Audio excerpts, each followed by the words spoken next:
সর্বোচ্চ মাগরিব থেকে এশা পর্যন্ত একজন তুলে দেবেন, এশার নামাজ পড়ে প্রধান বক্তা তুলে দেবে। আপনারা দাওয়াত নিয়েছিলেন এই কথা বলে, কিন্তু কথা রাখেননি। আমি কখন এসে বসে আছি আপনারা জানেন? এই যে সময়টা নষ্ট করলেন, আমি এই সময় পড়তে পারতাম না। ডাক্তার আমারে বলেছে রাত 10টার পরে জেগে থাকবেন না, তাহলে মাথার এই যে পাশে যে ড্যামেজ হয়ে গেছে ওটা আবার সমস্যা হয়ে দেখা দেবে। কুষ্টিয়ার অনুষ্ঠানগুলো নিতে চায় না আরও এই কারণে। গ্রামের ফকির ভিক্ষা পায় না, বাংলায় কথা নেই। আমি বাইরের জেলায় গেলে একটু দাপট দেখাতে পারি, কিন্তু এখানে আসলে তো বিড়াল হয়ে যায়। আপনারা যা বলেন তাই করা লাগে না। আগামী থেকে এটা আর হবে না, এই সিস্টেম পাল্টাতে হবে। আমার অধ্যক্ষ সাহেব বলছিলেন আসার পরে যে সিস্টেমগুলো আসলে পাল্টানো দরকার। কেন এত রাত করা লাগবে? মানুষ তাহাজ্জুদ পড়বে, ফজরের নামাজ আছে, সকালে কর্মজীবন আছে। আর আমার কালকে দিনের বেলা চট্টগ্রাম, রাতের বেলা নোয়াখালী। আমি তো পারা দরকার আমার। আগামী থেকে কুষ্টিয়া এটা রেকর্ড হচ্ছে, সারা বাংলাদেশে যাচ্ছে। যারা অনুষ্ঠান নেবে হাতে পায়ে ধরে বলছে এশার নামাজ পড়ে আমারে দুলে দেওয়া লাগবে সাইদি সাহেবের মতো। যদি পারেন দরকার হয় পোস্টারে লিখে দেবেন মোটা করে, আমির হামজার বয়ান রাত 8টায়। আমি 9টা, 9:30টায় মাহফিল শেষ করে দিতে চাই।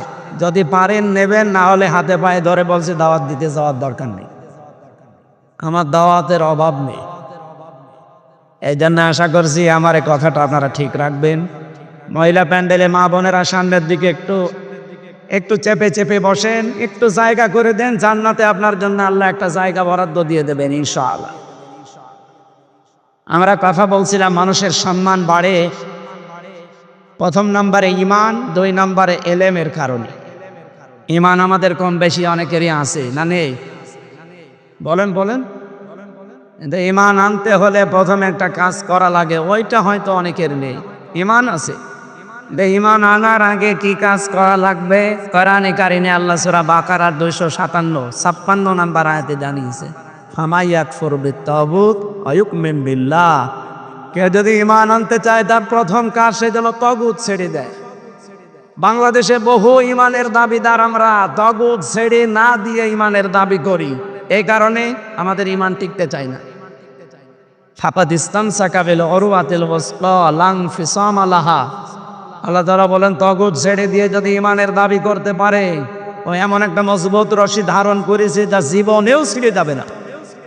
কিন্তু তাগুত ছেড়ে না দিয়ে যে ইমানের দাবি আমরা করি, ঝড় উঠলে ইমান আগেই লিভে যায়। ঝড় উঠেছে হয়তো চোর হাসে, কবর হাট থেকে আমার বাতি লিভে গেছে। এইরকম ইমান আমরা আনবো না। আমরা ইমান আনতে হলে আগে তাগুত ছেড়ে দেব। কথা বলেন ঠিক কিনা? বাংলাদেশের দিকে তাকান, যারা তাগুত ছেড়ে দিয়ে ইমানের দাবি করেছিল, আপনি দেখেন শিবিরের সাবেক সভাপতি দেলাওয়ার হোসেন, তার গরম করে তার লজ্জাস্থানে ঢুকিয়েছিল। আমি নিজে সাক্ষী, আমাকে ওই অফিসার বলছিল, সঞ্জয় দত্ত, আমারও রিমান্ডে উনি ছিল, আমারে বলছিল দেলাওয়ারকে এই করেছিলাম, ওকে আমরা ফুটবলের মতো পিটিয়েছি। 57 দিন রিমান্ডে ছিল, এই বাংলাদেশের ইতিহাসে এই প্রথম। 15টা বছর যে জুলুম, অত্যাচার, নির্যাতন গেল, জালেনরা তারে এক চুল টলাতে পারে নাই। হ্যাঁ, কথা বলেন না কেন? কারণ সে তাগুত ছেড়ে দিয়ে ইমান এনেছিল, এই জন্য ইমান থেকে তাকে দূর হতে হয়নি। যারা ইমান এনেছে তাগুত ছেড়ে না দিয়ে, নৌকা মার্কা নিয়ে দাঁড়িয়ে ইমান এনেছিল, মাওলানা রুহুল আমিন, আমি নাম ধরে বলছি যেন আপনি চিনতে পারেন, বায়তুল মোকাররমের সাবেক খতিব। এ লোকটার ইমান যাই ছিল এখন আর নেই। কে কথা বললেন না কেন? কারণ তাগুত ছেড়ে না দিয়ে ইমানের দাবি করলে ইমান টিকবে না। এ পৃথিবীর ইতিহাসে এই প্রথম যে জাতীয় মসজিদের খতিব পাপালি। এটা প্রথম না? দুনিয়াতে আপনি শুনেছেন যে মসজিদের ইমাম পালাই জোর করে এসেছিল কয়েকদিন পরে যে আমি আবার ইমামতি করব, জুতা দিয়ে পিটিয়েছে যাব। পরের দিন মোবাইলে স্ট্যাটাস দিয়েছে ফেসবুকে, জুতা মেরেছে কিন্তু আমার গায়ে লাগে। আমি আর নেছে নামলাম। তাগুত ছেড়ে না দিয়ে যদি আপনি ইমানের দাবি করেন, আপনার ইমান টিকবে না। এই জানে আমাদের সম্মান আল্লাহ রেখেছেন কিসের ভেতরে বলেন তো? ইমানের ভেতরে। 2 নম্বরে ওয়াল্লাযীনা উতুল ইলমা দারাজা। এটা বহু বছর যারা এলেম পেয়েছে, এলেম পেলে না, এলেমের ওপরে আমল করা লাগবে। বাংলাদেশে তাকান, জ্ঞান কম দেখে অনেকে আমাদের অর্জন, দোকানের ওপরে টিকে থাকতে পারি না, এজন্য আমাদের সম্মান বাড়ায় না। আপনি ইসলামী এই পৃথিবীতে জ্ঞানের ওপরে সবচাইতে বেশি আমল করেছিল, কাজ করেছিল জ্ঞান অনুযায়ী নবীরা। কারা? বলেন বলেন। আপনি 2 জন নবী ছাড়া বাকি কোন নবী দেখাতে পারবেন যে পৃথিবীতে তারা লাঞ্ছনা গঞ্জনা অপমানের শিকার হয়নি? হয়েছে এই কারণে তারা জ্ঞানের উপরে সর্বোচ্চ আমল করেছিল। এটা না আল্লাহ আফসোস করেছেন তার বান্দাদের উপরে, ইয়া হাসরাতান আলাল ইবাদ মা ইয়াতিহিম মির রাসূলিন ইল্লা কানু বিহি ইস্তাহজিউন। সূরা ইয়াসিনের 30 নম্বর আয়াত। আল্লাহ বলেন, আমার আফসোস, আমার আক্ষেপ, এমন কোন নবী রাসূল দুনিয়ায় পাঠালাম না যার সাথে সমসাময়িক মানুষেরা ঠাট্টা বিদ্রুপ করে না, উপহাস করে না। বলেন তো নবীদের চরিত্র খারাপ ছিল? বলেন বলেন। একটাই কারণ, তারা তাদের জ্ঞান অনুযায়ী আমল করেছিল। এই কারণে আল্লাহ দারজাত, দিন যত যায় নবীদের সম্মান মর্যাদা আল্লাহ বাড়াতেই থাকে। এই জন্য প্রথমে আল্লাহ আরম্ভ করেছেন আয়াতটা ইয়ার ফাড়া দিয়ে। রাফা ইয়ার ফাড়া, এটা মোজারে, বর্তমান ভবিষ্যৎ, প্রেজেন্ট ফিউচার। সুতরাং ইমান আনার পরে যদি এলেম অনুযায়ী জ্ঞান অনুযায়ী আপনি আমল শুরু করেন, দিন যত যাবে আপনার মর্যাদা সম্মান আল্লাহ দুনিয়ায় বাড়াতেই থাকবে। শুধু বাড়াবে না, বাড়াতেই, আরো জোরে বলেন, বাড়াতেই থাকবে। এই জানে যে যার যা ইমান আছে এবং যার যা আমল আছে ওই অনুযায়ী আল্লাহ তার সম্মান মর্যাদা যেন আরো বাড়িয়ে দেন। সকলে বলেন আমিন। সামনে বসে মুসলমান ভাইরা, পর্দা আড়ালের সম্মানিতা মা এবং বোনেরা, প্রশাসনের ভাইরা, প্রাণ প্রিয় কুষ্টিয়াবাসী, আল্লাহর দরবারে শুকরিয়া জানাচ্ছি। 3 দিন 13-14 বছর পরে হলেও কোরআনের আলোচনা এখানে হচ্ছে। যারা বুঝে হোক না বুঝে হোক বন্ধ করে রেখেছিলেন, আল্লাহ যেন তাদের হেদায়েত দেন, বলেন আমিন। আগামীতে কিয়ামত পর্যন্ত কোরআনের অনুষ্ঠান, কোরআন প্রসারে, কোরআন প্রসারে, কোরআন কায়েমে কোনো বাধা আসুক, এটা আমরা আর দেখতে চাই না। এই কথা বলেন না কেন? সেই সংক্রান্ত আয়াত আজকে আমরা পড়েছি সূরা মায়েদার 54 নম্বর আয়াত। এটাকে সামনে নিয়ে বাস্তবতার নিরিখে তাফসীর আকারে কথা বলার চেষ্টা চালাবো ইনশাআল্লাহ। আমাদের শরীরের ভেতরে 17টা জিনিস এমন আছে যা একজনের সাথে আরেকজনের মিল নেই। আমার চামড়ার সাথে ষাঁড়ের চামড়া মনে হয় একরকমই দেখা যাচ্ছে, কিন্তু ষাঁড়ের চামড়া কেটে যাক, ফেটে যাক, ছিঁড়ে যাক, আমার চামড়া কেটে লাগিয়ে দেবেন, পছন্দ ধরবে। লাগবে তো নাই, আরো পছন্দ ধরবে। হ্যাঁ, ওনার শরীরে আমার শরীরে 9768 প্রকার চামড়া আছে। যে কোনো চামড়া আপনি লাগিয়ে দেবেন, কেটে ভালো হয়ে যাবে। এটার দ্বারা এটাই বোঝাতে চেয়েছেন, আমি হাদিসের ব্যাখ্যা বলছি। আল্লাহ রাব্বুল আলামিনের আয়াত হচ্ছে ওয়ালা তাজিরু ওয়াজিরাতু উযরা উখরা, কিয়ামতে কেউ কারো বোঝা বহন করবে না। এই আয়াতের ব্যাখ্যায় একটা হাদিস এসেছে, এটা তাফসীরে হাক্কানিতে আছে। মুহাদ্দিসিন ইকরাম ব্যাখ্যায় লিখেছেন যে আমার চামড়া ওনার সাথে মেলে না, পছন্দ ধরে লাগিয়ে দিলে কিয়ামতের দিন উনি আমার পাপের বোঝা বহন করে নিয়ে বেড়াবে। এই কথা আমাকে উনি শোনায়। ওই কথা আমি শুনি আর বিশ্বাস করে বসে আছে যে না, চিন্তা নেই, বাবা আছে। উনি একটা ভণ্ড আর এটা একটা পাগল। এক কথা বলেন না কেন? এরকম বহু ভণ্ড দেশে নেই। কারো উপরে ভরসা করা যাবে না, নিজের কাজের উপরে ভরসা করে থাকা লাগবে। যতটুকু কাজ কারবার করেন ওইটার উপরে ডিপেন্ডেন্ট হবে, কারো উপরে ভরসা করে কোনো লাভ নেই। এই কথা বললেন না কেন? উম্মিহি ওয়া আবি, আয়াতের ব্যাখ্যা এসেছে সন্তান তার মায়ের কাছে 500 বছর পড়ে থাকবে পা ধরিয়ে, 500 বছর, একটা নেকির কারণে।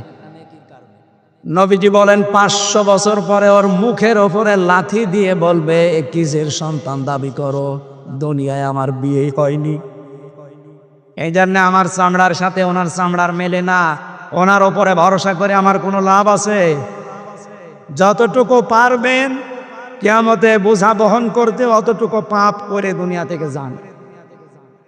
অবশ্য ঠিক ঠিক সে করেন আপনি। আপনি যতটুকু সহ্য করতে পারবেন, মাথার উপরে বোঝা, পাপের বোঝা, ততটুকু করবেন। ঠিক আছে? এটা তো ঠিক আছে। আল্লাহ আমাদের এমন এমন কাজে আঞ্জাম দেওয়ার জন্য তৌফিক দেন, আমরা যেটা বহন করতে পারি ওই পরিমাণে ভালো কাজ আমরা করতে চাই। অন্যায়গুলো দুনিয়া থেকে আমরা মাফ করে নিতে চাই। বলেন আমি। আপনারা জানেন গতকাল পরশুদিন, আজকে তো 19 তারিখ, 18 তারিখে মনে হয় গতকাল, একজন নিরপরাধ মানুষের জন্য সারা বাংলাদেশে যেভাবে মানুষ রাস্তায় নেমেছিল, পৃথিবীর ইতিহাস তৈরি হয়ে গেছে। এই কথা বললেন না কারা? এটা কি টাকা পয়সা দিয়ে কেউ নিয়ে এসেছিল? না, কাউকে যাবার সময় 2 টাকা দেওয়া হয়নি, খাবারও দেওয়া হয়নি। এটা এসেছিল যারা রাস্তায়, সব এসেছিল ইমানের দাবিতে। 1500 বছর আগে হুদায়বিয়ার সন্ধির যে ঘটনা আসে, জন্মের পর থেকে আমরা শুনি। এখানে একটা শিক্ষা আছে। 1399 জন মানুষকে নবীজি শপথ বাক্য পাঠ করাচ্ছিলেন। গতকালকে বিকাল 3টা থেকে সারা বাংলাদেশের প্রতিটি জেলায় উপজেলায় যেভাবে শপথ বাক্য পাঠ করিয়েছে অনেকের দায়িত্বশীলেরা, এই সিস্টেমটা নবী 1500 বছর আগে তিনি করে দেখিয়েছেন। তারাও এরকম এটিএম আজহারুল ইসলামের মতো একজন মানুষকে, নিরপরাধ নির্দোষ, তাকে আটক করে হত্যার মিথ্যা কথা ছড়িয়ে দিয়েছিল। তার নাম ছিল হযরতে ওসমান ইবনে আফফান রাদিয়াল্লাহু তাআলা আনহু। নবীজি কথাটা শোনার পরে বললেন, আমার সাথে এখনো 1399 জন আছে। হুদায়বিয়া নামক যে জায়গাটা আমি হাত ফেলে দিলাম, তোমরা এই 1399 জন আমার হাতের ওপরে হাত লাগাও। সবাই হাত দিয়েছে। রব্বুল আলামিন সঙ্গে সঙ্গে জিবরাইলকে দিয়ে সূরা ফাতিহার 18 নম্বর আয়াতটা নাজিল করলেন ওই জায়গায়, লাকাদ রাদিয়াল্লাহু আনিল মুমিনিন। আল্লাহ পাক বলেন লাকাদ রাদিয়া। রাদিয়া দিলেও কিন্তু অর্থ হয়ে যেত, এর আগে লাকাদ দিয়েছেন কেন? মুফাসসির বলেন আল্লাহ পাক গ্যারান্টি দিয়ে জানিয়েছেন, আমি কিন্তু রাজি হয়ে গেছি, না রাজি হব। মাঝি এটা পাস্ট, অতীতের শব্দ। আল্লাহ গ্যারান্টি দিয়ে বলছেন আমি রাজি হয়ে গেছি। আনিল মুমিনিনা, এই যে মুমিনদের উপরে, ইদি ইউবাইউনাকা, যে মানুষগুলো আপনার হাতের উপরে হাত দিয়ে আজ বায়াত নিচ্ছে, শপথ পাঠ করছে, তাহতা শাজারাতিন, এই গাছের নিচে। ও গাছটা এখন হয়তো আর নেই, তার চারা থাকতে পারে। ওই সময় বাবলা গাছ একটা ছিল। এটা ইবনে কাসিরের বর্ণনা। মুফাসসির বলেন যখন 1399 জন 2টা ফরজ লঙ্ঘন করে একটা নিরপরাধ মানুষের মুক্তির জন্যে, প্রতিশোধ নেওয়ার জন্যে তারা হাতের ওপরে হাত দিয়েছিল, একটা রোজা ভেঙে ফেলেছে আর একটা হজের ইহরাম খুলে ফেলেছে। নবীজি বলেন পরে রোজা রেখে দেব, পরে হজ আবার করব। কিন্তু ওরা বিনা কারণে নির্দোষ একটা মানুষকে মেরে ফেললো, আর আমরা বসে বসে দেখবো না? হজও থাক, রোজাও থাক। আগে ওসমান হত্যার প্রতিশোধ না নিয়ে কেউ মদিনায় ফেরত যাব না। হাত দাও হাতে। যখনই তারা হাত দিয়েছে, আল্লাহ বলেন ফালিমা মাফি কুলুবি, তারা কিন্তু লোক দেখানোর জন্য হাত দেয়নি। তাদের মনের অবস্থান, অন্তরে কি আছে ওটা আমি আল্লাহ জানি। গতকাল সারা বাংলাদেশে এই নির্দোষ নিরপরাধ আজহারুল ইসলামের জন্য যারাই মুক্তির শপথ নিয়েছে, যারা হাতে হাত দিয়ে শপথ বাক্য পাঠ করেছে মুক্তি দেওয়া লাগবে, তাদের মনের খবরও আল্লাহ জানে। আরো জোরে বলে আল্লাহ পাক বলেন আমি 2টা জিনিস তাদেরকে দিয়েছি, ফানজালাস সাকিনাতা আলাইহিম, তাদের উপর আমার প্রশান্তি নাজিল করেছি। আপনি কালকে সারা দেশের দৃশ্য দেখে প্রশান্তি আল্লাহ নাজিল না করলে এই দৃশ্য তৈরি হওয়া সম্ভব না। কত মানুষ এরকম অনুষ্ঠান করতে গেলে হাজার হাজার কোটি টাকা খরচ কেউ পারত না। আজকেও সারা বাংলাদেশে একটা দলের অনুষ্ঠান হচ্ছে। আমি আসার সময় কয়েকজনকে জিজ্ঞাসাও করছিলাম, দিনের বেলা একটা অনুষ্ঠানে যাচ্ছিলাম, ওখানে যাবার সময় একটা লোককে বললাম যে ভাই আপনারা এসেছেন আল্লাহর জন্যে। বলে কিসের হুজুর? আল্লাহর জন্য 300 টাকা পেয়েছি। কত?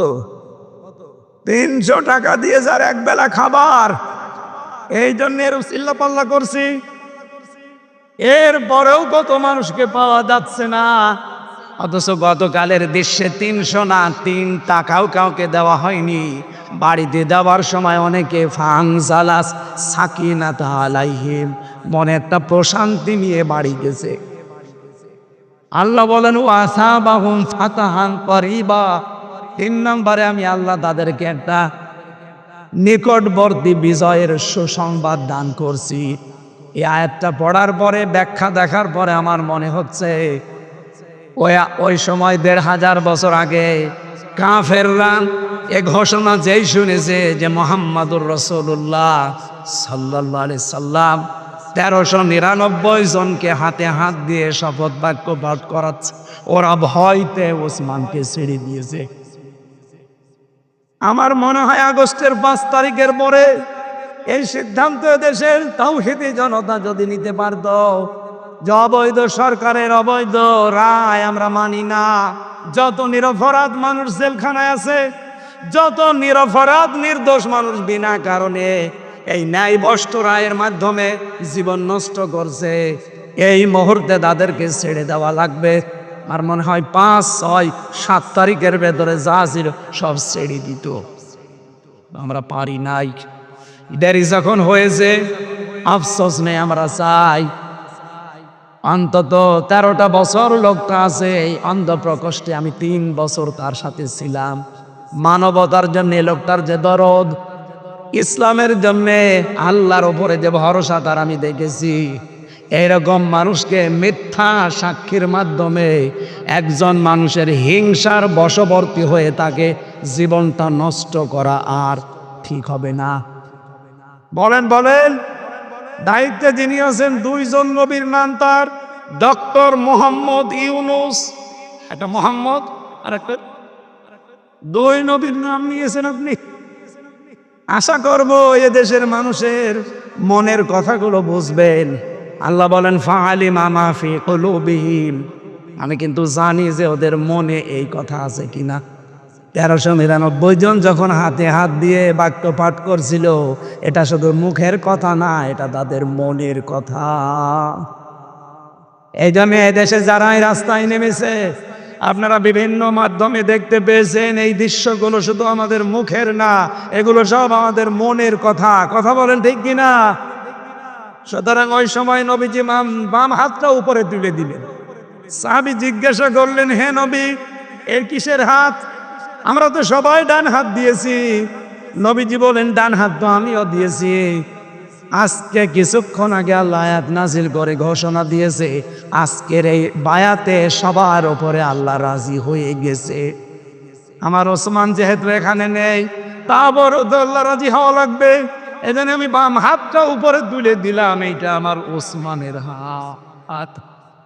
আমি আয়াত থেকে শিক্ষা নিয়ে 100 ভাগ বিশ্বাস করে বলতে পারি, গতকাল এই নিরপরাধ মানুষটার জন্য সারা বাংলাদেশ, সারা বিশ্বের বিভিন্ন জায়গায় যারা শপথ পাঠ করে নিজের জীবন নিয়ে এসেছিলেন রাজপথে, আল্লাহর কসম আপনাদের সবার উপরে আল্লাহ রাজি হয়ে গেছে। কারণ আমরা লোক দেখানোর জন্য আসি নাই, মুখ থেকেও বলি না, এটা মনের কথা আমাদের। আমরা চাই তাকে মুক্তি দেওয়া হোক। কথা বলেন, আওয়াজ দেওয়া যাবেন ভাই। আগামীকাল তার রায় আছে। যারা দায়িত্বে আছে, লুৎফুজ্জামান বাবরকে যদি ছেড়ে দেওয়া হয়, আমরা চাই এটিএম আজহারুল ইসলামকেও ছেড়ে দেওয়া লাগবে। এটা রাজনীতি না, এটা আমাদের ইমানের দাবি। যদি রাজনীতি মনে করেন, হ্যাঁ এটা রাজনীতি। আমরা চাই না এই সমর যোদ্ধা, বিপ্লবের সৈনিক, বিপ্লবের কারণে এই দেশটা যেহেতু স্বাধীন হয়ে গেল, সে বিপ্লবের সৈনিক জেলখানায় থাকবে কোন কারণে? তিনি বিপ্লবের অগ্রনায়ক, সারাটা জীবন কাটিয়েছেন বিপ্লবের মাধ্যমে। কথা বলো না কেন? বিপ্লবের এই সূর্য সন্তান যদি জেলে থাকে, তাহলে বিপ্লব দরকার কি? আশা করছি অন্য যারা আছে বিনা কারণে নির্দোষ, মিথ্যা মামলা মিথ্যা সাক্ষীর কারণে সবাইকে মুক্ত বাতাসে ছেড়ে দেওয়া হোক। এটা আমরা চাই না। আমরা চাই এই কারণে ১৫০০ বছর আগে যদি নবী ওনাদের উপরে খুশি হয়ে যেতে পারে, আল্লাহ যদি খুশি হয়ে বলতে পারে আদুল্লাহি ফাওকা আইদিহিম, আজকে নবীর হাতে যারা হাত দিয়েছো তারা আমার হাতে হাত দিয়েছো। গতকাল যারা সারা বিশ্বে বিশেষ করে বাংলাদেশে এই নিরপরাধ মানুষের পক্ষে কথা বলেছেন মন থেকে, আল্লাহর কসম আল্লাহ আমাদেরকে একটা প্রশান্তি দিয়েছেন। এবং আর একটা জিনিস বাকি আছে, ওয়াসাবাহুম ফাতাহান কারিবা, একটা নিকটবর্তী বিজয় আল্লাহ আমাদেরকে দেবেন। এই আয়াতে তার প্রমাণ আছে। আল্লাহ যেন সেইটা আমাদেরকে দেখান, বলেন আমিন। সূরা মায়েদা ৫৫ নম্বর আয়াতের আগে একটা আয়াত পড়েছি, ৫৪ নম্বর আয়াতটা। আমরা চেষ্টা করবো এই আয়াত থেকে মূল কথাগুলো ডেলিভারি দেওয়ার। মায়েদা শব্দের শাব্দিক অর্থ দস্তরখানা। মায়েদা মানে কি? এ একটা আমল। যদি আপনার জরুরি হলে আপনি তো ঘুমাবেন, আমাদেরকে রাত জাগিয়ে আপনি ঘুমাবে। আমরাও সারের মতো করতে চাই আগামী থেকে। রাত ১০টার পরে ওনারে মোবাইল দিলে আমি আর পাই না। বাংলাদেশের বিভিন্ন জেলায় জেলা আমির, থানা সেক্রেটারি, জেলা সেক্রেটারি বলে একটু কথা বলবো দিন, 10টার পরে তো আর হয় না। এই জন্য আগামী থেকে আমরা ওনার নিয়ম ফলো করব। রাত 8টায় আমার তুলে দেওয়া লাগবে, যেখানেই নিন। এই রেকর্ড ভালো করে করো। কি রেকর্ড করো? এটা ছাড়বা কার্ড। সারা বাংলাদেশে যেখানে নিয়ে যান, এমনকি বাইরের দেশে যারা নিতে চান, আমার এশার নামাজ পড়ে তুলে দেওয়া লাগবে। যতটুকু বলি, 1 ঘন্টা বলি, 45 মিনিট বলি, আমি মূল কথা সামারাইজ করে বলে ফেলবো ইনশাআল্লাহ। আমি চাই আগামী বছর থেকে আমি যেন সর্বোচ্চ রাত 10টায় ঘুমাতে পারি। নাকি তলবেনি রাত 10:30টায়? আজকে যেহেতু নিজের জেলা বলে কিছু বললাম না। আর ইয়াসিন ওরে আমি কি যে করবো, বাড়ি যাই। ও আমার সাথে বললো কি আর করলো কি? আমি বললাম যে সর্বোচ্চ রাত 9টায় তুলে দেবেন। মায়েদা মানে দস্তরখানা। তামাম দুনিয়া আল্লাহ একটা দস্তরখানা বানিয়েছে। কথা বলে না কেউ? তামাম পৃথিবীটা একটা কি, সব জায়গায় খাবার ছড়িয়ে ছিটিয়ে আল্লাহ রেখেছেন। নবীজি আয়াতে একটা ব্যাখ্যা পড়েছি আমি, একটা হাদিস। বিশ্ব নবী তো বলেন, যারা খাবার খেতে কোনো খাবার পড়ে যায় দস্তরখানার উপরে, এরা যদি ওটা তুলে খেয়ে ফেলতে পারে, জান্নাতের হুরদের যে দেনমোহর আছে ওইটা আল্লাহ আদায় করে দেয়। জান্নাত পাবেন কিনা কোনো গ্যারান্টি নেই, কিন্তু দেনমোহর আদায় হয়ে যাচ্ছে হুরদের। সুতরাং এই কাজটা আমরা যেন আর সামনে না ছাড়ি। আয় কথা বলছেন? হ্যাঁ, বিয়ে করার কথা শুনলে আমরা সবাই রাজি আছি। এদেশের বহু মানুষ নামাজের 13টা ফরজ জানে না, বিয়ে করা ফরজ এটা জানে। এটা জানে না। সূরা মায়েদার এই আমলটা আমি সহ যারা এসেছি, দস্তরখানা বিছিয়ে খাবার খাওয়া লাগবে। টেবিলে খান, কিছু পড়ে নেবে, কিছু পড়ে গেলে ওইটা তুলে খেয়ে, এই আমলটা যদি এখন থেকে চালু হয়, আমার আশা জান্নাত আল্লাহ দেবে। না তো হুর পাবো কোথায়? জান্নাতি যদি না দেয়, হুর নেই, হুর না হবে দেনমোহর কিসের? এই জন্য আশা করছে আমলের মাধ্যমে জান্নাত হবে, হুরও পাবো, দেনমোহর আদায় হবে ইনশা। আজকের তেলাওয়াতকৃত আয়াত 120টা আয়াত আছে এই সূরায়, মাত্র একটা আয়াত পড়েছি, 54 নম্বর আয়াত। আজকের আলোচনার বিষয় ফিরে আসা। কি বললাম? বলেন বলেন। রাব্বুল আলামিন ডাক দিয়েছেন এখানে ইমানদারকে। আমি যে ইমানের সংজ্ঞা বললাম, আপনারা কি বুঝেছেন? ইমানের দাবি করলেই কিন্তু হবে না। জাতীয় মসজিদের সাবেক খতিবেরও ইমান ছিল, দেলাওয়ার ভাই শফিকুল ইসলাম মাসুদ ভাই, এদেরও ইমান ছিল। কিন্তু একজনের ইমান উড়ে গেছে, আর একজনের ইমান বৃদ্ধি হয়েছে। কথা বলেন ঠিক কিনা? এখানে ইমান আনতে হলে আগে তাগুত ছেড়ে দেওয়া ইমান আনা লাগবে। আল্লাহ ওই রকম ইমান আনার তৌফিক দেন, বলেন আমিন। ডাক দিচ্ছেন আল্লাহ, ইয়া আইয়ুহাল্লাযীনা আমানু, ওহে যারা ইমানের দাবি করো, মাইয়ার দাদা মিনকুম, তোমাদের ভেতরে যে ব্যক্তি ফিরে যাবে, আন দীনিহি, আমার দিন থেকে, ইসলাম থেকে, কোরআন থেকে ফাসাফায়াতিল্লাহ, আল্লাহ বলেন অতি শীঘ্রই আমি তাদেরকে দেখাবো বিকৌমি ইউহিব্বুহু, এমন একটা জাতি তাদের উপরে আমি নিয়ে এসে দেব যারা আমি আল্লাহকে ভালোবাসি। ওয়ায়ুহিব্বুনাহু, আমি নিজেও তাদেরকে ভালোবাসি, তারাও আমাকে ভালোবাসে। আদিল্লাতিন আলাল মুমিনিনা ইজ্জাতিন আলাল কাফিরিন। আর এই সমস্ত মানুষগুলোর ভেতরে কয়েকটা গুণ পয়দা হবে। এক নম্বরে গুণাবলী পাওয়া যাবে, তারা নিজেদের ভেতরে, মুমিনদের ভেতরে থাকবে রহম দিল, কোমল হৃদয়ের অধিকারী। আর কাফেরদের প্রতি হবে ভয়ঙ্কর এবং কঠোর। ইউজাহিদুনা ফি সাবিলিল্লাহ, তারা আল্লাহর রাস্তায় সংগ্রামকারী হবে, প্রচেষ্টা চালাবে। ইউজাহিদুনা ফি সাবিলিল্লাহি ওয়ালা ইয়াখাফুন, তারা ভয় করবে না লাওমাতা লাইম, কোন তিরস্কারকারীর তিরস্কারকে। যালিকা ফাদলুল্লাহ, আল্লাহ কিন্তু এই গুণাগুণ কাউকে দেয় না, দেয় তাদের যাদের ওপরে আল্লাহর রহমত। যালিকা ফাদলুল্লাহ, এটা আল্লাহর দয়া অনুগ্রহ। ইউতিহি মাইয়াশা, আল্লাহ যাকে ইচ্ছা এটা তাকে দান করেন। আল্লাহু ওয়াসিউন আলিম, আল্লাহ প্রশস্ত এবং জ্ঞানী প্রাচুর্যময়। এটা বাংলা অর্থ ছিল। আমরা এবার তাফসিরে যাচ্ছি। প্রথমে আরম্ভ করছে ফি জিলালিল কোরআন দিয়ে। এই ওঠে কে গো? এই ছেলাই,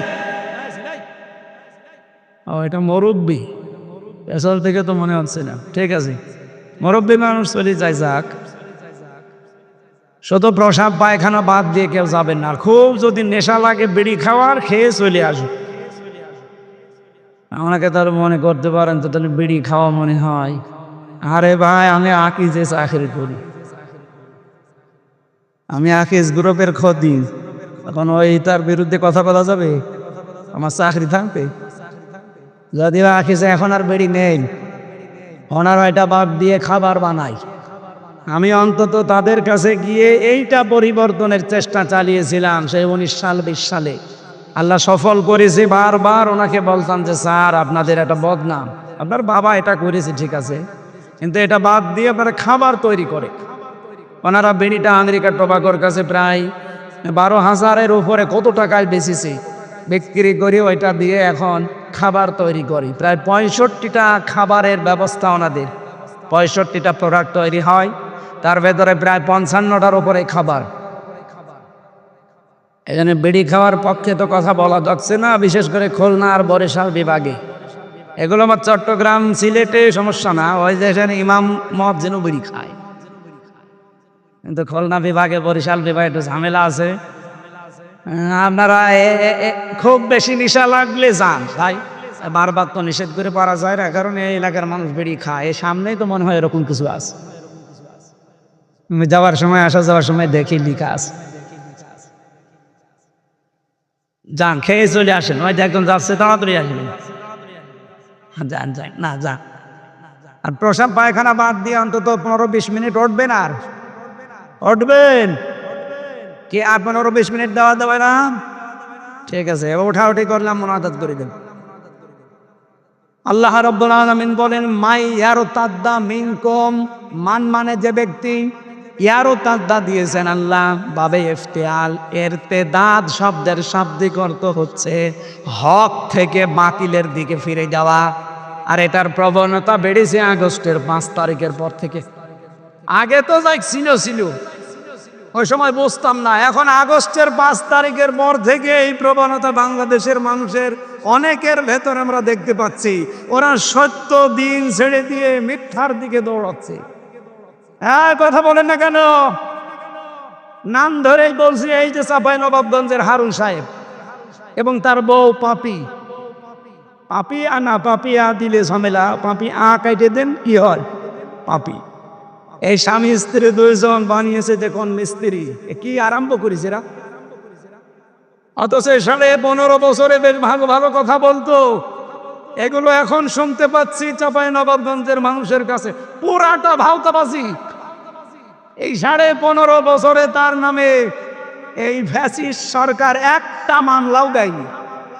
অবৈধ সংসদে এসে যে কত ভালো ভালো কথা আমাদেরকে শোনাতো, আপনি দেখেছেন?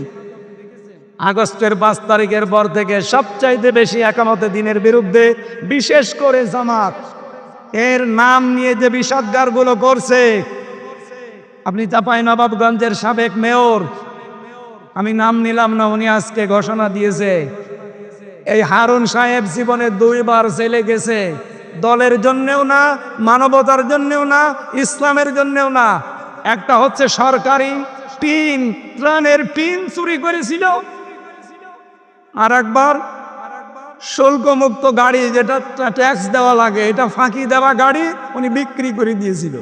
এই 2টা কারণে উনি 2 বার জেলে গেছে। এটা কি দলের কারণে, মানবতার জন্যে, না ইসলামের জন্যে? ওনার মুখে কোনো কথা মানায়, বিশেষ করে একামতে দিন যারা পালন করে তাদের বিরুদ্ধে। যদি এরকম কেউ বলতো যে যার চরিত্র ঠিক আছে, আপনি তো গোলাম ছিলেন বাতিলের, আপনার মুখে কথা মানায় না, এটা রেকর্ড হচ্ছে আপনার কানে, এক্ষুনি চলে যাচ্ছে আমি জানি। আশা করছি আপনি থামবে, নয়তো আপনাকে কিন্তু জাতির সামনে এমন কিছু মানুষ আছে নেনটা করে ছাড়বে। আপনি মনে করছেন কেউ তো টের পায় না? কে বলেছে? সব রেকর্ড আছে আপনার 15 বছরে। দল থেকে চাইনি আপনি সংসদে যান, আপনারা 6 জন জোর করে গেছে। 6 জনের ভেতরে 4 জন বলেছে আমরা যাব না, বাকি 2 জন উনি আর ওই যে আরেকজন হবিগঞ্জের, আমি নাম নিলাম না, ব্রাহ্মণবাড়িয়ার, জোর করে গেছে তারা দলের সিদ্ধান্তের বাইরে। আমার যেহেতু সাবজেক্ট ওইটা না, আমি শুধু ইঙ্গিত দিলাম বাংলাদেশে বহু মানুষ কিন্তু আল্লাহর দিন থেকে ফিরে চলে যাচ্ছে একেবারে প্রকাশ্য প্যাচিস্টের দিকে, বাতিলের দিকে।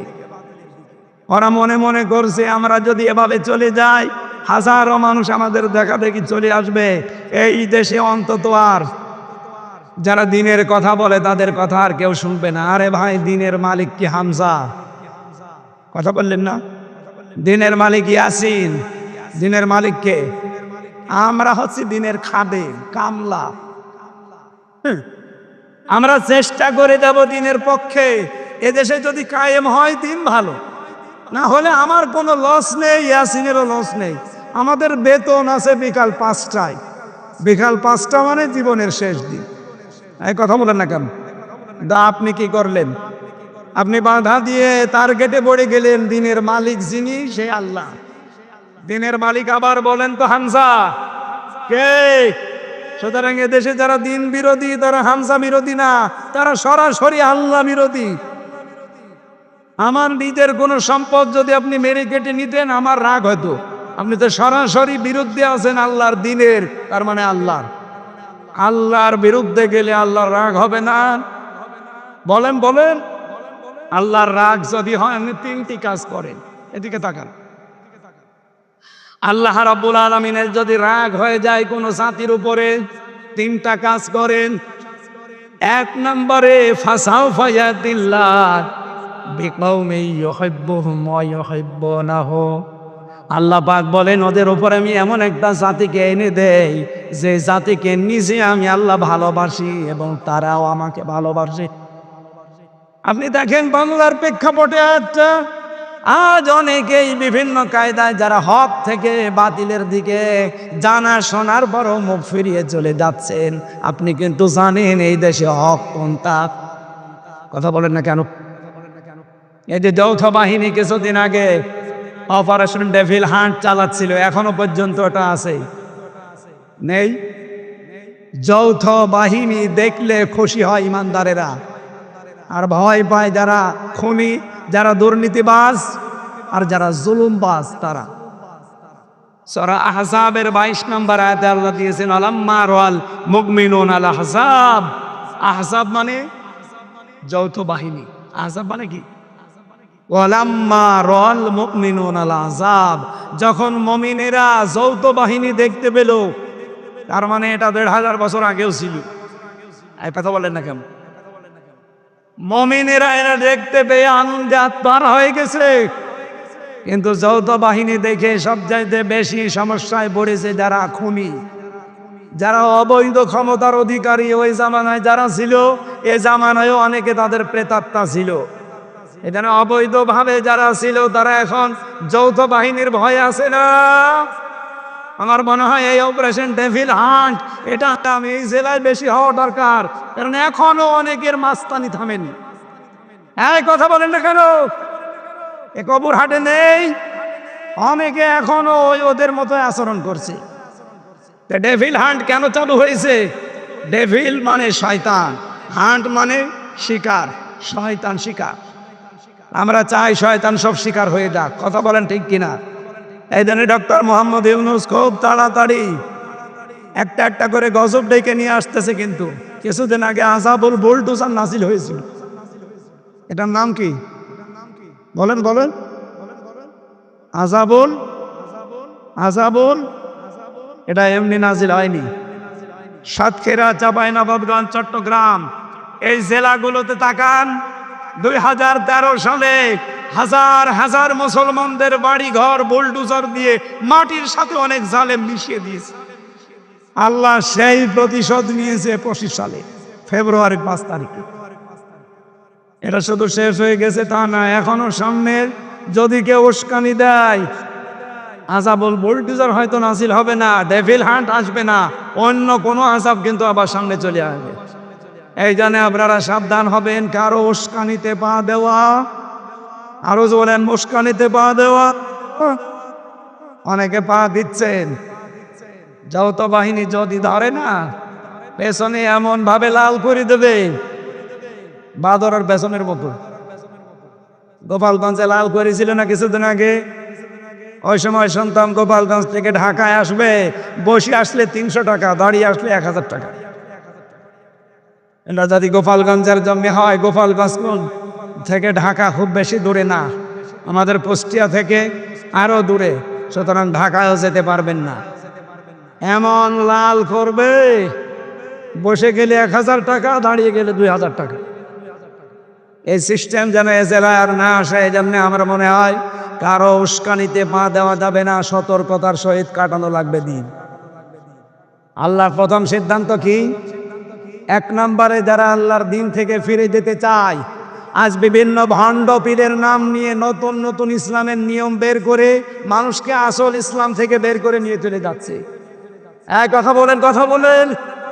রাজনৈতিক দলের বহু নিয়ম নীতি আজ ইসলাম থেকে মানুষকে ডাক দিয়ে ফিরিয়ে তারা হক থেকে বাতিলের দিকে নিয়ে যাচ্ছে।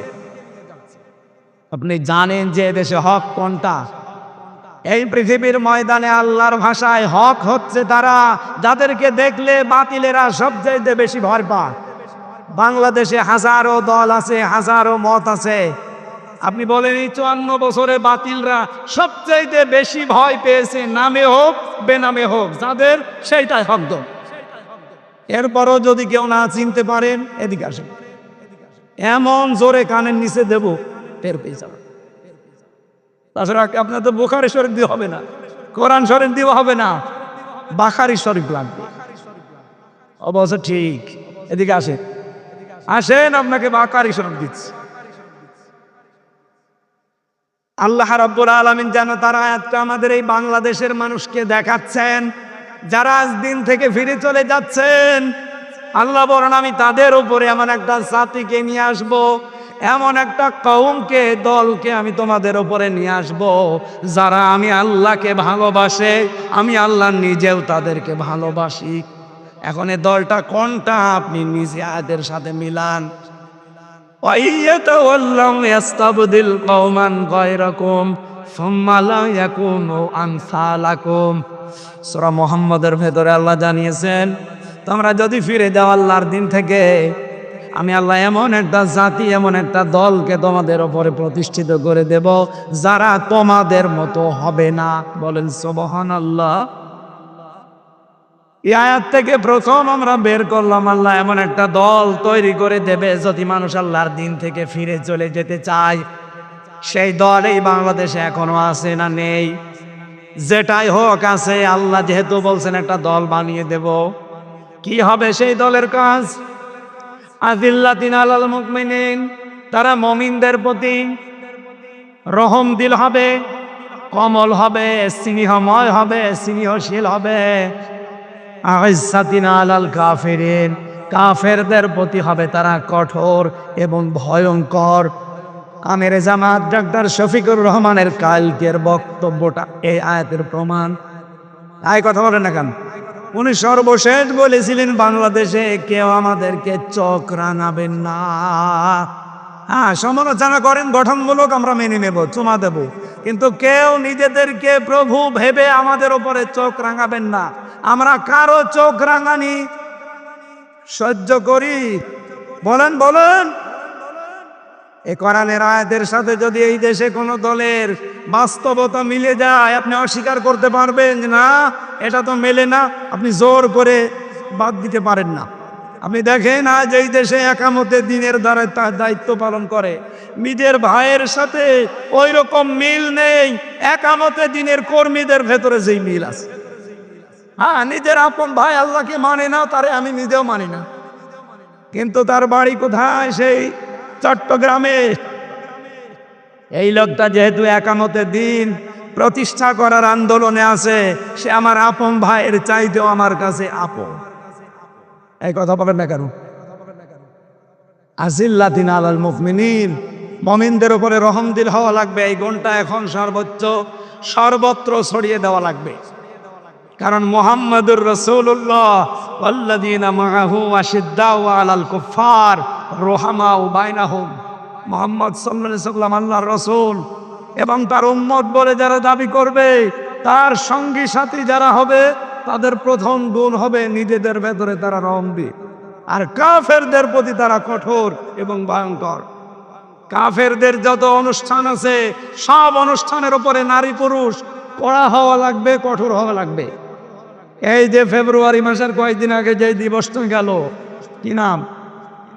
বিশ্ব ভালোবাসা দিবস। এই মাইয়ার তাদ্দা মিনকুম এই শব্দের ব্যাখ্যায় আমি পড়েছি, ইরতেদাদ মানে পরিবর্তন করা, ইরতেদাদ মানে ফিরে যাওয়া, ইরতেদাদ মানে হক থেকে বাতিলের দিকে চলন্ত অবস্থায় চলে যাওয়া। সুতরাং আল্লাহর নামকে যারা পরিবর্তন করে দিয়েছে তাদের নিয়ে আসা দিবস এই 14 ফেব্রুয়ারি। শফিক রহমান, এই লোকটার নাম ছিল শফিক রহমান।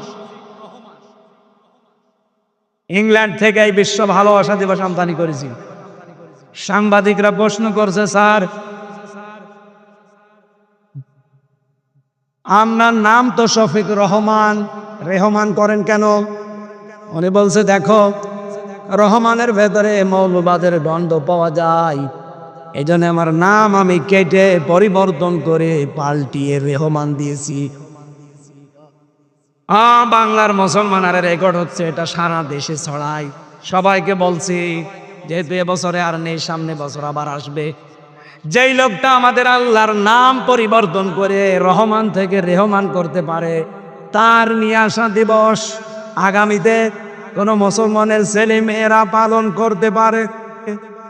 আরো জোরে বলেন, পারে না? ইসলামে 2টা দিবসের বাইরে কোনো দিবস নেই। কি? ঈদুল আজহা, ঈদুল ফিতরের বাইরে কোনো দিবস আছে? কিসের প্রত্যাবর্তন দিবস, কিসের জন্ম দিবস, কিসের মৃত্যু দিবস? কোনো দিবস নেই। ঈদুল আজহা, ঈদুল ফিতর, শেষ। বাইরে যদি কোনো দিবস কেউ নতুন করে বানিয়ে পালন করে, ও যেন আল্লাহর রাসূলের চাইতে বেশি বোঝে। সুতরাং আগামী থেকে কোনো মৃত্যু দিবস পালনে দেশে আর হবে না। যদি মুসলমান নবীর উম্মত দাবি করে থাকে, কোনো জন্ম দিবস পালন আর কোনো প্রত্যাবর্তন দিবস পালন আর বলেন বলেন কোনো দিবস নেই। দিবস পালন করলে আমি কত দিবস পালন করতে পারতাম আপনি জানেন? আমার জন্ম দিবস, মৃত্যু দিবস, জেল খাটা দিবস, জেল থেকে বের হওয়া দিবস, জেলে যাওয়া দিবস, বিয়ে করা দিবস, বিয়ে যেদিন হয়েছে ওই দিবস, বিয়ে খাওয়া দিবস, কত বিয়ে খেলাম, তাহলে বিয়ে খাওয়া দিবস পালন করলে প্রতিদিন পালন করা যাবে। কোন দিবস আজকে থেকে আর নেই। ইসলামে যেটা নেই ওটা আমার বাবা মানালেও আমি মানি। আরো জোরে বলেন, মানি। এই জন্য আগামী থেকে রাসূলের উম্মত যেহেতু আমরা দাবি করছি, আল্লাহ আমাদেরকে একটা জিনিস দেখাতে চাচ্ছেন, সেটা এমন একটা দল আল্লাহর সামনে তৈরি করে দিতে চান। কারণ এদেশে অনেক মানুষ এখন ইসলাম থেকে মুখ ফিরিয়ে বুঝে হোক না বুঝে হোক নিচ্ছে, সে ধর্মীয় কায়দায় হোক আর জেনারেল কায়দায় হোক। এই কথা বলেন না কেন? আর আল্লাহ এরকম পরিস্থিতিতে যেহেতু কয়েকটা সিদ্ধান্ত নেন, তার ভেতরে 1 নম্বরে তিনি একটা দল বানিয়ে দেন। সেই দলকে আল্লাহ বলেন আমি বিজয় করব। কাতাবাল্লাহু লা আগলিবান্না আনা ওয়া রুসুলি, আমি আল্লাহ লিখে দিলাম, লামে তাকিদ নুনে সাকিলা, অবশ্যই আমি আল্লাহ এবং আমার রাসূলের সাথে যারা আছে তারা বিজয়ী হবেই। এই আয়াতটা আমরা সামনে বাস্তব অবস্থায় দেখতে চাই কিনা? আরো জোরে বলেন চাই কিনা? আল্লাহ যেন চর্ম চোখে আমাদের দেখায় যে আল্লাহর দল এদেশে বিজয় হয়ে গেছে। আরো জোরে বলে, আল্লাহর দল কারা? যারা তিনটা কাজ করে। কয়টা? আপনি এবার দেখেন, এই দেশে এখন ৭২টার উপরে দল আছে, ৪৮টাই নিবন্ধিত দল।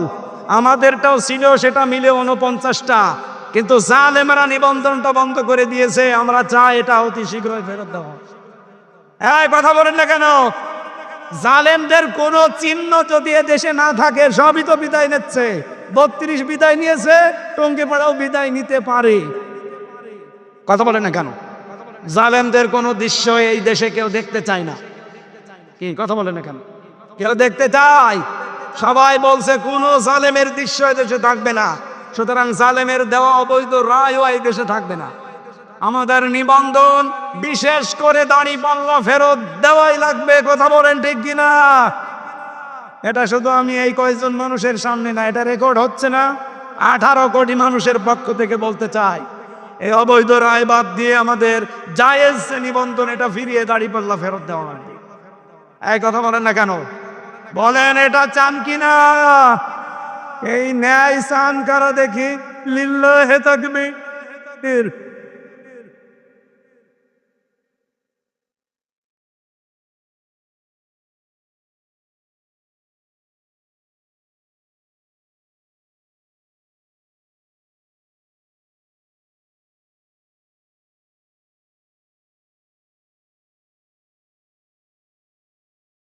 কুষ্টিয়াবাসী, আল্লাহ রাব্বুল আলামিন যে দলটাকে তিনি পছন্দ করে দিন থেকে যারা ফিরে যায় তাদের উপরই তিনি বিজয় করবেন বলে ঘোষণা দিলেন। সেই দলের ভেতরে 3টা গুণ পাওয়া যাবে। আল্লাযীনা ইউকিমুনাস সালাতা ওয়া ইউতুনাজ যাকাতা ওয়া হুম রাকিউন। যারা নামাজ কায়েম করবে, সম্পদ থাকলে যাকাত আদায় করবে, রুকুকারীদের সাথে রুকু করবে, তার মানে জামাতবদ্ধ হয়ে নামাজ আদায় করবে। ওয়ামাইয়াতাওয়াল্লাল্লাহু ওয়া রাসূলুহু ওয়াল্লাযীনা আমানু, যে ব্যক্তি আল্লাহ, তার রাসূল এবং ঈমানদার, এই 3 গুণ বিশিষ্ট মানুষের দিকে ফিরে আসবে, এরা আল্লাহর সেরা বাহিনী। আল্লাহর, আরো জোরে বলেন আল্লাহর, আরো জোরে বলেন আল্লাহর। ফাইন্না হিজবাল্লাহি হুমুল গালিবুন, আল্লাহ পাক বলেন অবশ্যই আমি আল্লাহর দল বিজয়ী হবে। এই গ্যারান্টি কার? আল্লাহ কিন্তু ইন্না না দিলেও পারতেন। হিজবাল্লাহি হুমুল গালিবুন অর্ধ হয়ে যেত, ইন্না দিয়েছেন গ্যারান্টি দেওয়ার জন্য। সুতরাং আজকে থেকে আমরা যদি আল্লাহর দিকে, রাসূলের দিকে, আর ওই 3টা গুণ বিশিষ্ট ঈমানদারদের দিকে ফিরে আসতে পারি, আল্লাহর কসম এই দেশে ওই দল বিজয়ী হবে। এটা আমার কথা, আরো জোরে বলেন আমার কথা।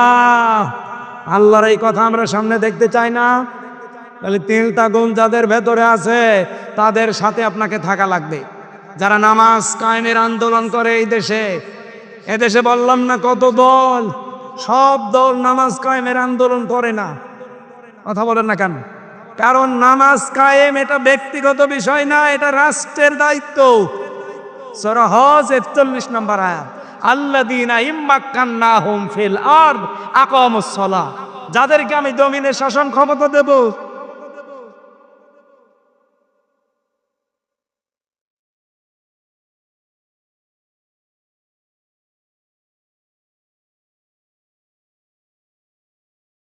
ঠিক আছে, টাকা না, কিছু লাগবে না, ঠিক আছে। যাদেরকে আমি জমিনে শাসন ক্ষমতা দেব, তারা যদি মুমিন বান্দা হয়, এদের প্রথম কাজ হবে তারা নামাজের বিল কায়েম করবে। এ ঘোষণা কার? তো তারা নামাজ কায়েম করা এটা কিন্তু ব্যক্তির না, এটা রাষ্ট্রের দায়িত্ব। আরো ধরে বলেন, এই কথা বলা রাখবে, এটা কার দায়িত্ব? রাষ্ট্রের। এই রাষ্ট্র গঠন করার জন্যই তো সামনে দিন আসতেছে। 300 এমপি এবার সংসদে যাবে। আমরা চাই 151 জন অধ্যাপক ফরহাদ হোসেনের মতো কোরআন বুকে নিয়ে যেন যেতে পারো। কারণ এরকম মানুষ 151 জন যদি কোরআন বুকে নিয়ে সংসদে যায়, প্রথম অধিবেশনে বলবে মাননীয় স্পিকার আমরা নামাজের বিল চাই। 300 জনের ভেতরে এরকম 151 জন যদি হাত তুলতে পারে, পরের দিন নামাজ এই দেশে রাষ্ট্রীয়ভাবে কায়েম হয়ে যাবে। আপনি হয়তো ফরহাদ হোসেনকে একটা ভোট দিয়েছিলেন, ওই দিনের পরে 18 কোটি মানুষ নামাজ পড়বে। আপনার একটা ভোটের কারণে 18 কোটি মানুষ নামাজ পড়ছে। 18 কোটি মানুষের নামাজের সওয়াব আপনি একটা ভোট দেওয়ার কারণে পাবে। মাওলানা কতগুলো বসে আছেন জিজ্ঞাসা করেন তো, আমি যদি ব্যাখ্যা ভুল করি ধরিয়ে দিন। তাআওয়ানু আলাল বিররি ওয়াত তাকওয়া ওয়া তাআওয়ানু আলাল ইসমি ওয়াল উদওয়ান ওয়া লা তাআওয়ানু আলাল ইসমি ওয়াল উদওয়ান। ভালো কাজে ওকে অন্যকে সাহায্য করো, অন্যায় কাজে কেউ কাউকে সমর্থন যোগাবে না। এই আয়াত সামনে রেখে আমরা এমন এমন কাজে মাইয়াশফা শাফাআতান হাসানাতান ইয়াকুল্লাহু নাসিবুম মিনহা ওয়া মাইয়াশফা শাফাআতান সাজ্জিয়াতান ইয়াকুল্লাহু কিফলুম মিনহা ওয়া কানা আল্লাহু আলা কুল্লি শাইইন মুকিতা। সূরা নিসা 85 নম্বর আয়াত। কোন মানুষ যদি ভালো কাজ করে আর আপনি যদি সাহায্য করেন, ও ভালো কাজ করে যে সওয়াব পাবে, আপনি শুধু সাহায্য করে সওয়াব পাবেন। আমি ওনার নাম বললাম শুধু, এরকম মানুষ যদি কাউকে পান অবশ্যই তারে ভোট দেবেন, যেই লোকটা সংসদে কোরআন বুকে নিয়েছে নামাজের বিল কায়েম করবেন। এই কথা বলেন না কেন? আপনি ভোট দিয়েছিলেন একটা, নামাজের সওয়াব পাবেন কতগুলো? 18 কোটি।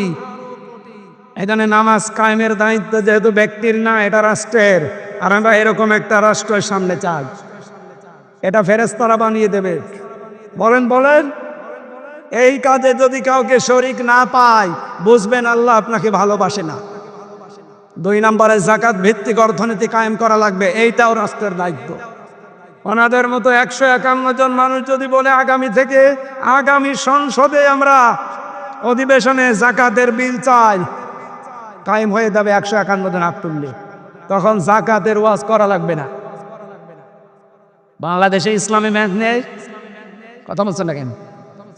28 থেকে 32টা নিয়ম নীতি মেনে তারা চলে।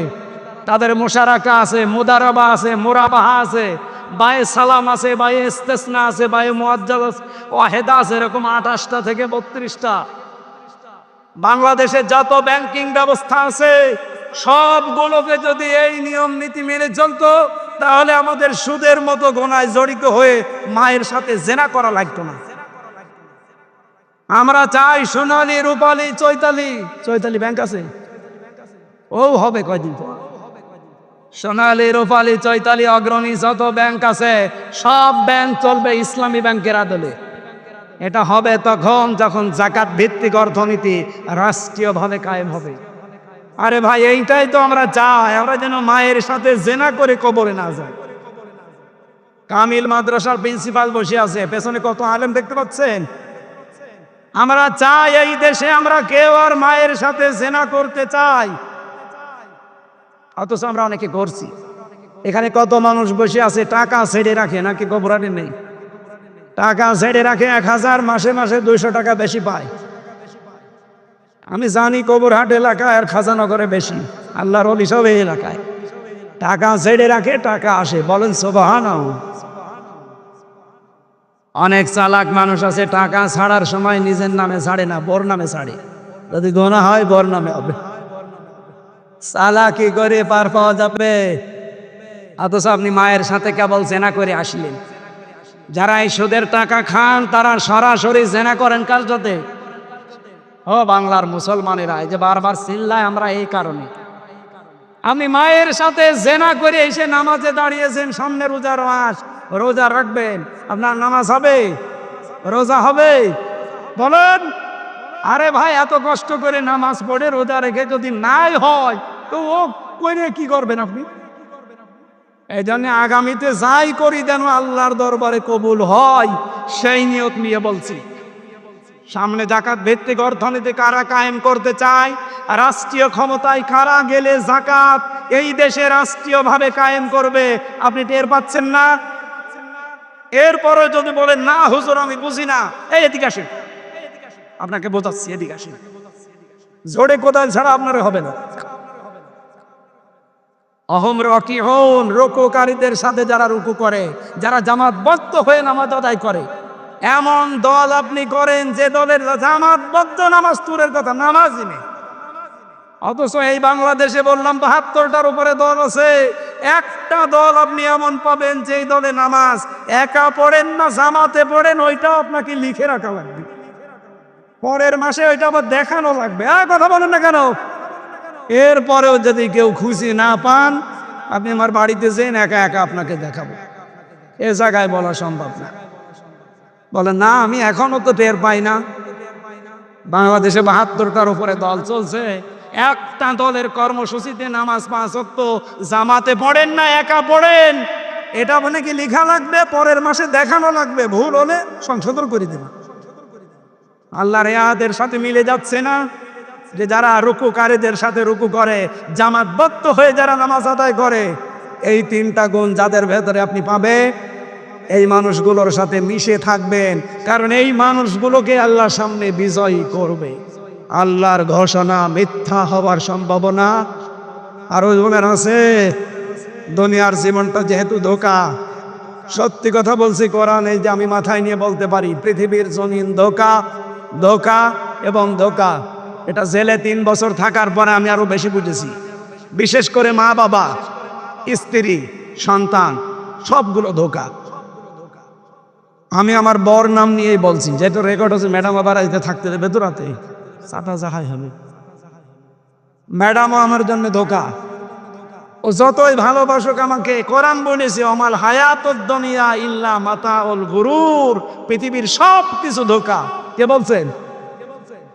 ম্যাডামের নানা বসে আছে, ও বলে দেয় দিক কপালে যা আছে। আমি তো আজ রাতে থাকছি না, চলে যাচ্ছি চট্টগ্রামে।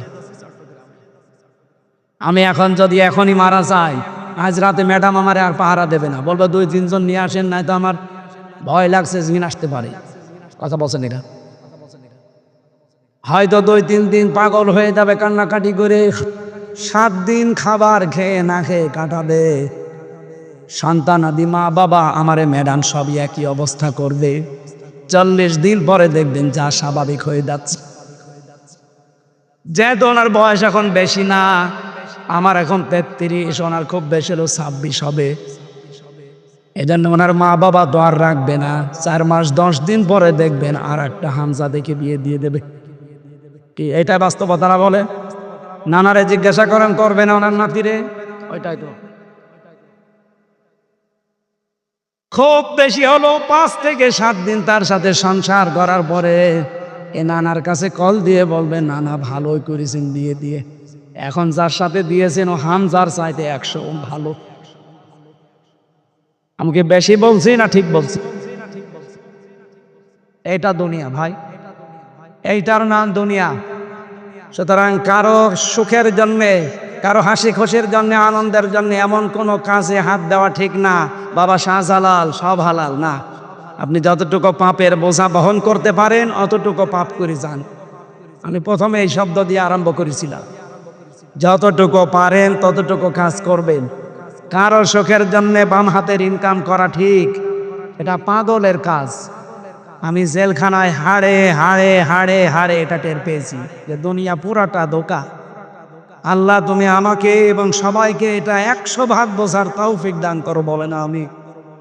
মা বোন যারা এসেছেন, যেহেতু আমার জেলা, এখানে যারা বসে আছেন, হয় বোন হবেন, চাচি হবেন, মা হবেন, ফুফু হবেন, এরকম কিছুই হবে নাই ভাবি। আপনাদেরকে আমি ভালোবাসি। আল্লাহর কসম, যদি মারা যাওয়ার সময় আপনার স্বামী বলে যে এটা আমার মন মতো ছিল বউ, আপনি জান্নাতি। কিন্তু আমি যা বাস্তবতা দেখছি, ১০০ জনের ৯৮ জন স্বামী তার বড় পরে নারাজ। কারা কারা নারাজ আছেন হাত তোলেন তো। একজন না, এলাকা ভালো আছে আলহামদুলিল্লাহ। সম্মানিত মা বোনেরা, এটা খুব খেয়াল করে থাকবেন। খাদিজাতুল কুবরা রাদিয়াল্লাহু তাআলা আনহা জীবনে এক ওয়াক্ত নামাজ পড়েননি, একবারও রোজা রাখেননি, একবারও হজ করেননি, একটা টাকা যাকাত দেননি, জীবনে কোনো দিন তিনি পর্দায়ও থাকেননি, কারণ এই বিধানগুলো সব তার ইন্তেকালের পরে নাজিল হয়েছে। অথচ আল্লাহ তাকে জান্নাতে ঘর বানিয়ে জিবরাইলকে দিয়ে সুসংবাদ পাঠিয়েছেন সালাম দিয়ে। একটাই কারণ, তিনি তার স্বামীর পেছনে শ্রম দিয়েছিলেন, সব উজাড় করে দিয়েছিলেন স্বামীর জন্য। আল্লাহ মেয়েদেরকে যেন খাদিজাতুল কুবরার মতো বানিয়ে দেন, বলেন আমিন।